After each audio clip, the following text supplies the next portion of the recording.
बिहार में पिछले 3 दिनों में कोरोना वायरस की रफ्तार काफ़ी बढ़ गई है, जिससे संक्रमित मरीजों की संख्या तेजी से बढ़ने लगी है। बिहार में कोरोना मरीजों की संख्या 646 हो गई है, जबकि 330 लोग अब तक ठीक हो चुके हैं। शनिवार से अब तक कोरोना के 67 मामले सामने आ चुके हैं। इसमें से आधे से अधिक प्रवासी मजदूर हैं जो दूसरे राज्यों से लौटे हैं। शनिवार को 32 केस सामने आए थे। रविवार को अब तक 35 नए मामलों की पुष्टि हो चुकी है।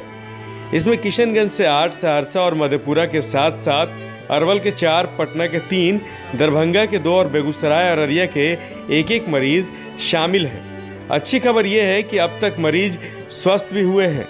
वहीं बिहार के 37 जिलों में कोरोना वायरस का संक्रमण फैल चुका है। शनिवार को मुजफ्फरपुर में से भी कोरोना के 3 नए मामलों की पुष्टि हुई थी।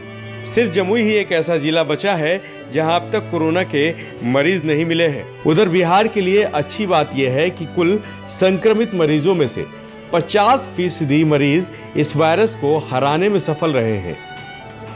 यह राष्ट्रीय औसत से काफी अधिक है। मरीजों के ठीक होने की राष्ट्रीय औसत 29% है। पिछले दिनों बक्सर और कैमूर में तेजी से कोरोना मरीजों की संख्या बढ़ रही थी, लेकिन अब दोनों जिलों के मरीज तेजी से रिकवर हो रहे हैं। बिहार के गया और लखीसराय ही ऐसे जिले हैं जहां अब तक सभी मरीज ठीक हो चुके हैं। भोजपुर जिले के अब तक 18 केस मिले, जिसमें सभी लोग स्वस्थ हो गए, लेकिन शनिवार को नया केस मिलने के बाद फिर हड़कंप मच गया। अगियांव प्रखंड में नया केस सामने आया है। एक और जहां जिले के सभी मरीजों के स्वस्थ होने से लोग राहत महसूस कर रहे हैं, तो वहीं नया मरीज मिलने से प्रशासन की चिंता बढ़ गई है। उधर हॉट स्पॉट मुंगेर में पिछले 24 घंटे में 2 नए मरीजों की पुष्टि हुई है। इससे पहले 3 दिनों तक यहां कोई नया केस सामने नहीं आया था। जो 2 नए केस सामने आए हैं वे खड़गपुर के क्वारंटाइन सेंटर में पिछले 2 दिनों से रह रहे थे। मुंगेर में अब तक कोरोना के 104 मरीज मिले हैं।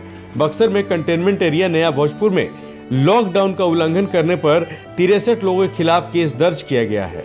पुलिस लगातार सभी इलाकों में गश्त कर रही है और सख्ती से लॉकडाउन का पालन करा रही है। प्रवासी मजदूर जिस तरह से कोरोना लेकर आ रहे हैं वो प्रदेश के लिए खतरा पैदा कर रहे हैं। वहीं सरकार को भी परेशानी में डाल दिया है। अगर ऐसे ही चलता रहा तो बिहार भी वुहान बन जाएगा। इसलिए आप बाहर से आने वाले लोगों से बचकर रहिए। Bureau report, live city desk.